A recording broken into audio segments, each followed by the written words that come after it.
Sur le continent africain, l'année 2023 aura été marquée par les coups d'État. Le dernier a eu lieu au Gabon, où le régime d'Ali Bongo est renversé par un putsch militaire, quelques heures à peine après sa réélection pour un 3e mandat. Mais c'est la prise de pouvoir de l'armée au Niger fin juillet qui marquera le plus les esprits. 2 ans après la première transition démocratique du pays, le président Bazoum est renversé. Ce putsch déstabilise davantage la zone du Sahel. Les forces françaises se retirent du pays après leur départ du Burkina Faso et du Mali. C'est la fin de plus de 10 ans de lutte anti-djihadiste de la France en Afrique de l'Ouest. Une page qui se tourne à la faveur de la Russie, qui renforce son influence sur le continent via le déploiement des mercenaires de Wagner. La Russie qui est aussi active au Soudan, un pays qui depuis le mois d'avril se déchire dans une guerre civile ayant déjà causé plus de 6000 morts selon l'ONU. On a tant spéculé. 2023 est aussi une année d'élection pour l'Afrique.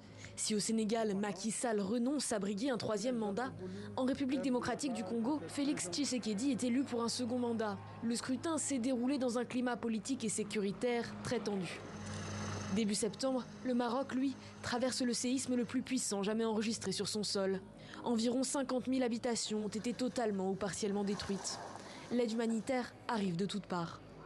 2023, c'est aussi l'année où l'Afrique a tenté de peser davantage sur la scène mondiale, avec entre autres l'envoi d'une délégation de médiation à Moscou et à Kiev pour prôner la fin de la guerre en Ukraine, mais également l'organisation du premier sommet africain sur le climat, à l'issue duquel les 54 pays participants adoptent la déclaration de Nairobi. Elle appelle à augmenter la capacité de production d'énergie renouvelable de l'Afrique et à établir une nouvelle architecture de financement. Une année sportive aussi, avec le chaos marquant infligé par le Camerounais Francis Ngannou à Tyson Fury. Mais surtout, les Springboks d'Afrique du Sud qui triomphent lors de la Coupe du Monde de rugby.